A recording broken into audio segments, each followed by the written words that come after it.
ಇಲ್ಲಿ ನೇಮಕಾತಿ ಬಗ್ಗೆ ಒಂದು ಮಾತನ್ನ ಹೇಳಿ ಬಯಸ್ತಾ ಇದ್ದೀನಿ. ಇವತ್ತೇನಾಗಿದೆ, ಈ ನೇರ ನೇಮಕಾತಿ ಅಂತೇಳಿ ಇವರೆಲ್ಲ ಕರೆದಿದ್ದಾರೆ. ಆದ್ರೆ ನೇರ ನೇಮಕಾತಿ ವಿಷಯ ಹೆಂಗಿದೆ ಅಂದ್ರೆ, ಸನ್ಮಾನ್ಯ ಬಾಲಚಂದ್ರ ಜಾರಕಿಹೊಳಿ ಅವರು ಇತ್ತೀಚೆಗೆ ಒಂದು ನೇಮಕಾತಿಯ ಬಗ್ಗೆ ಒಂದು ಆಡಿಯೋ ಲೈವ್ ಬಂದ್ರು, ಪತ್ರಿಕೆಗಳಲ್ಲೂ ಹೇಳಿಕೆ ಕೊಟ್ಟಿದ್ದಾರೆ.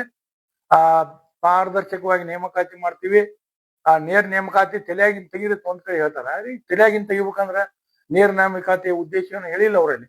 ಹೇಳ್ತಾರೆ ಒಂದ್ ಕಡೆ ಪರೀಕ್ಷೆ ಬರೋದ ಪಾಸ್ ಆಗ್ಬೇಕು ಅಂದ್ರ ನಿಮ್ಗೆ ನೌಕರಿ ಸಿಗ್ತತಿ, ನೇರ ನೇಮಕಾತಿ ವಿಷಯ ತಲೆಯಾಗಿನ ತೆಗಿರತ್ತವ. ಆದ್ರ ಪ್ರಕಟಣೆಯಲ್ಲಿ ಮಾತ್ರ ಡಿಸಿಸಿ ಬ್ಯಾಂಕಿನ ಪ್ರಕಟಣೆಯಲ್ಲಿ ನೇರ ನೇಮಕಾತಿ ಸಂದರ್ಶನ, ನೇರ ನೇಮಕಾತಿ ಅಂತ ಹೇಳಿ ಪ್ರಕಟಣೆ ಕೊಟ್ಟಿದ್ದಾರೆ.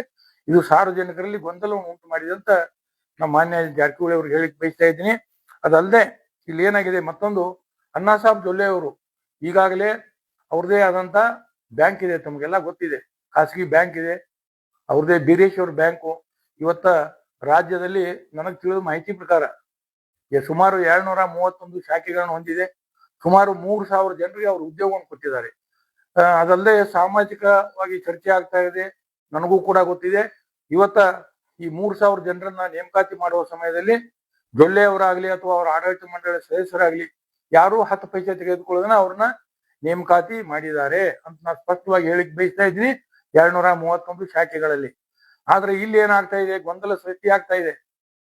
ಇವತ್ತ ಪ್ರತಿಯೊಂದು ಪತ್ರಿಕಾಗೋಷ್ಠಿಗಳನ್ನ ಸನ್ಮಾನ್ಯ ಬಾಲಚಂದ್ರ ಜಾರಕಿಹೊಳಿ ಅವರು ಇವ್ರನ್ನೆಲ್ಲ ಕರ್ಕೊಂಡನ್ನ ಹೇಳ್ತಿರ್ತಾರೆ. ಆದ್ರೆ ಈ ವಿಡಿಯೋದಲ್ಲಿ ಮಾತ್ರ ಅವರು ಒಬ್ಬರೇ ಹೇಳಿದ್ದಾರೆ. ಇದು ಹಲವಾರು ಅನುಮಾನಗಳನ್ನ ಹುಟ್ಟಾಗ್ತಾ ಇದೆ. ಆದ್ರಿಂದ ಇವತ್ತು ನಾನು ಜಾರಕಿಹೊಳಿ ಅವ್ರಿಗೆ ಹೇಳಿಕ್ ಬಯಸ್ತಾ ಇದ್ದೀನಿ, ಏನಪ್ಪಾ ಅಂದ್ರ ಅಲ್ಲದೆ ಅಣ್ಣಾ ಸಾಹೇಬ್ ಜೊಲ್ಲೆ ಅವ್ರಿಗೂ ಇಲ್ಲೇ ಏನಾದ್ರೂ ಹಣಕಾಸಿನ ವ್ಯವಹಾರ ನಡೀತಂದ್ರೆ ನಿಮ್ಮ ಬೀರೇಶ್ವರಿ ಬ್ಯಾಂಕ್ದಲ್ಲಿ ಕೂಡ ಈಗೇನ್ ನಡೆದಲ್ಲ ಜನ ತಿಳ್ಕೊಂಡಲ್ಲ, ಅಲ್ಲಿಯೂ ಕೂಡ ಇದೇ ರೀತಿ ನೇಮಕಾತಿಯಲ್ಲಿ ಹಣಕಾಸಿನ ಅವ್ಯವಹಾರ ಆಗಿರ್ಬೋದು ಅಂತೇಳಿ ನಿಮ್ ಹೆಸರು ಕೆಡ್ತೈತೆ ಅಂತ ಹೇಳ್ಕೇರನ್ನ ಮೊದಲಿಗೆ ಕೇಳಿ ಬಯಸ್ತಾ ಇದೀನಿ. ಆದ್ರಿಂದ ತಮ್ಮಲ್ಲಿ ಒಂದು ವಿನಂತಿಪ ಏನಂದ್ರೆ, ಈ ಬೆಳಗಾವಿ ಜಿಲ್ಲೆ ಇರ್ತಕ್ಕಂಥ ರೈತಾಪಿ ಕುಟುಂಬಗಳ ಮಕ್ಕಳಿದ್ದಾರೆ, ಸಾಕಷ್ಟು ಪ್ರತಿಭಾವಂತ ವಿದ್ಯಾರ್ಥಿಗಳಿದ್ದಾರೆ. ನಮ್ದೇನ ಹಣ ನೋಡಿ ತೆಗೆದುಕೊಳ್ಳುವಂತ ವ್ಯವಸ್ಥೆ ಆಗಬಾರ್ದು. ಪಾರದರ್ಶಕ ಅಂದ್ರ ಏನ್ ರೊಕ್ಕ ತಗೋದ್ರ ಪಾರದರ್ಶಕನೋ, ಯಾರು ಏಜೆಂಟ್ರು ಬೇಡ, ನೇರವಾಗಿ ತಂದು ಕೊಡೋತ್ ಹೇಳ್ತಿರೋ, ಏನ್ ಮೆರಿಟ್ ಮ್ಯಾಗ ತಗೋತೀವಿ ಅದನ್ನ ಸ್ಪಷ್ಟೀಕರಣ ಮಾಡ್ಬೇಕು. ಕೆಲವರು ಏನ್ ಮಾಡ್ತಾರೆ, 50 ಲಕ್ಷ ಹೇಳಿದಾಗ ಅವ್ರೊಂದ್ 10 ಸೇರಿಸಿ 60 ಲಕ್ಷ ಹೇಳ್ತಾರೆ. ಅದಕ್ಕೆ ನೀವೇನ್ ಹೇಳ್ತೀರಿ, ಈಗ ಪಾರದರ್ಶಕವಾಗಿ ಹೇಳ್ತಾರ ಏನ್ ನಿಮ್ಮ ಜೊತೆಗೆ ಬಂದು ರೊಕ್ಕ ಕೊಡ್ಬೇಕು, ಏನ್ ಮಾರ್ಕಸ್ ಬರೋದು ಪಾಸ್ ಆಗ್ಬೇಕು ಅನ್ನೋದ್ರ ಬಗ್ಗೆ ಆಡಳಿತ ಮಂಡಳಿ ಅವರು ಸ್ಪಷ್ಟೀಕರಣ ಕೊಡ್ಬೇಕು.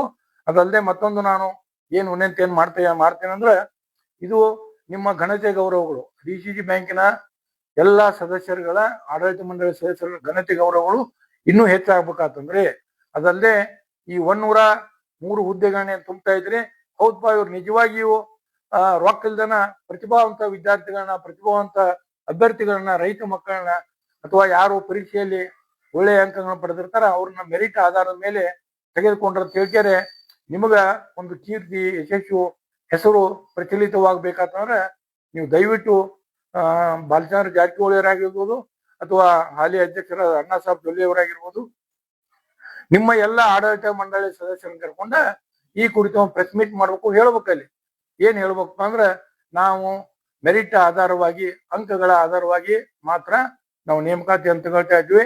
ಪಾರದರ್ಶಕ ಅಂದ್ರೆ ಹಣ ತೆಗೆದುಕೊಂಡು ಮಾಡುವಂತದ್ದು ಅಲ್ಲದು, ಒಳ್ಳೆಯ ಅಭ್ಯರ್ಥಿಗಳನ್ನ ಆಯ್ಕೆ ಮಾಡ್ತಾ ಇದೀವಿ. ಆದ್ರಿಂದ ಇದ್ರ ಬಗ್ಗೆ ತಾವು ಇನ್ನೊಮ್ಮೆ ಸ್ಪಷ್ಟೀಕರಣ ಕೊಡ್ಬೇಕಂತ ಹೇಳ್ತಾ, ಇದೇನು ಒಂದು ಮುಂಚೂಣಿಯನ್ನು ತೆಗೆದುಕೊಂಡಿದ್ದಾರೆ ಜಾರಕಿಹೊಳಿ ಅವರು. ಈ ಬ್ಯಾಂಕನ್ನ ಪ್ರಗತಿ ಪಥದತ್ತ ಒಯ್ಯಬೇಕು.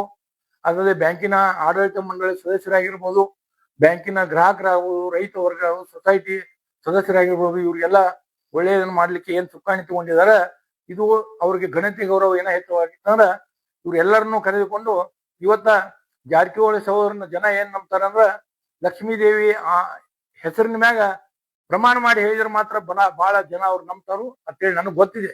ಆದ್ರಿಂದ ಜಾರಕಿಹೊಳಿ ಅವ್ರು ಕೂಡ್ಲೆ ಕೆಲಸ ಮಾಡ್ಬೇಕು.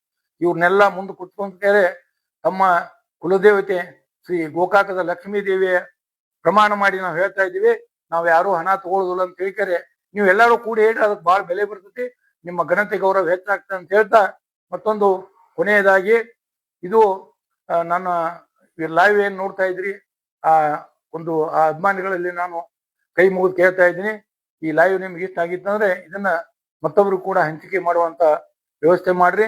ಅದಲ್ಲದೆ ಈ ಉದ್ಯೋಗ ಆಕಾಂಕ್ಷಿಗಳು ಯಾರು ಡಿಸಿಸಿ ಬ್ಯಾಂಕ್ನಲ್ಲಿ ಯಾರು ಅರ್ಜಿ ಹಾಕ್ತೀರಿ, ನಿಮಗೆ ಏನಾದ್ರು ಹಂಗ ಹಣಕಾಸಿನ ವ್ಯವಹಾರದ ಬಗ್ಗೆ ಗೊತ್ತಾಗಿತ್ತಂದ್ರೆ ತಿಳಿದು ಬಂದಿತ್ತಂದ್ರೆ ಅದನ್ನ ದಯವಿಟ್ಟು ನಮಗೆ ತಿಳಿಸ್ರಿ. ಅದನ್ನ ನಾವು ಕಾನೂನಾತ್ಮಕ ಹೋರಾಟ ಮಾಡ್ತೀವಿ. ನೀವು ಯಾರು ಅಭ್ಯರ್ಥಿಗಳು ಧೃತಿಗಿಡಬಾರ್ದು. ನಿಮಗೆ ಮೆರಿಟ್ ಆಧಾರವಾಗಿ ನೌಕರಿ ಸಿಗುವಂತೆ ವ್ಯವಸ್ಥೆ ಮಾಡಿಕೊಳ್ಳಿಕ್ಕೆ ನಮ್ದು ಕೂಡ ಒಂದು ಟೀಮ್ ಇದೆ, ಅದೆಲ್ಲ ನೋಡ್ತಾ ಇರ್ತದೆ ಅಂತ ಹೇಳಿ ಅಭ್ಯರ್ಥಿಗಳಲ್ಲಿ ಕೂಡ ನಾ ಹೇಳಿ ಯಾರು ಹಣ ಕೊಡಬಾರ್ದು ಅಂತ ಹೇಳಿ ಈಗಾಗಲೇ ಬಾಲಚಂದ್ರ ಜಾರಕಿಹೊಳಿ ಹೇಳಿದ್ದಾರೆ. ಬಹುತೇಕ ನನ್ನ ಖಾತ್ರಿ ಇದೆ ಇನ್ನು ಇವ್ರು ಎಲ್ಲ ಕೂಡ್ಸ್ಕೊಂಡ ಅವ್ರು ನಿಜವಾಗಿಯೂ ಪ್ರಾಮಾಣಿಕರಾಗಿದ್ದಾರೆ, ಈ ನಿಜವಾಗಿಯೂ ಹಣ ತೆಗೆದುಕೊಳ್ಳದೇನೆ ಈ ಬ್ಯಾಂಕಿನಲ್ಲಿ ಉದ್ಯೋಗವನ್ನು ಕೊಡುವಂತ ಉದ್ದೇಶವನ್ನು ಹೊಂದಿದ್ರೆ, ಯಾಕಂದ್ರೆ ಜನರಿಗೆ ಏನಾಗಿದೆ, ಕೋಟಿ ಕೋಟಿ ಹಣವನ್ನು ಖರ್ಚು ಮಾಡಿ ಇವ್ರು ಆರಿಸಿ ಬಂದಿದ್ದಾರೆ, ಆ ಹಣ ಎಲ್ಲ ತಗೋತಾರೆ, ಜನರಲ್ಲಿ ಒಂದು ಭಾವನೆ ಬಂದಿದೆ. ಆದ್ರಿಂದ ನಾನು ನಿರ್ದೇಶಕರುಗಳಲ್ಲಿ ವಿನಂತಿ ಮಾಡ್ತಾ ಇದ್ದೀನಿ, ಜಾರಕಿಹೊಳಿ ಅವರಲ್ಲಿ ವಿನಂತಿ ಮಾಡ್ತಾ ಇದ್ದೀನಿ, ನೀವು ಕೂಡಲೇ ಮತ್ತೊಂದು ಪ್ರೆಸ್ ಮೂಲಕ ನಿಮ್ಮ ಗ್ರಾಮ ದೇವತೆ, ನಿಮ್ಮ ಕುಲದೇವತೆ ಗೋಕಾಕದ ಶ್ರೀ ಮಹಾಲಕ್ಷ್ಮೀ ದೇವಿಯ ಹೆಸರಿನ ಮೇಲೆ ಪ್ರಮಾಣ ಮಾಡಿ ತಾವೊಂದು ಈ ಹೇಳಿಕೆಯನ್ನು ಕೊಡ್ಬೇಕಂತ ಹೇಳ್ತಾರೆ. ನಿಮ್ಮಲ್ಲಿ ಕೂಡ ಕೈ ಮುಗಿದು ಕೇಳ್ತಾ ಇವತ್ತಿನ ಈ ಒಂದು ಅಂತರ್ಜಾಲ ವಾಹಿನಿಗೆ ವಿದಾಯ ಹೇಳ್ತಾ ಇದ್ದೀನಿ. ನಿಮ್ಮ ಜನಸೇವಕ ಭೀಮಪ್ಪ ಗಡ, ಅಧ್ಯಕ್ಷರು, ಉತ್ತರ ಕರ್ನಾಟಕ ಹೋರಾಟ ಸಮಿತಿ ಹಾಗೂ ಮಾಹಿತಿ ಹಕ್ಕು ಕಾರ್ಯಕರ್ತರು, ಮೂಡಲ್ಗಿ.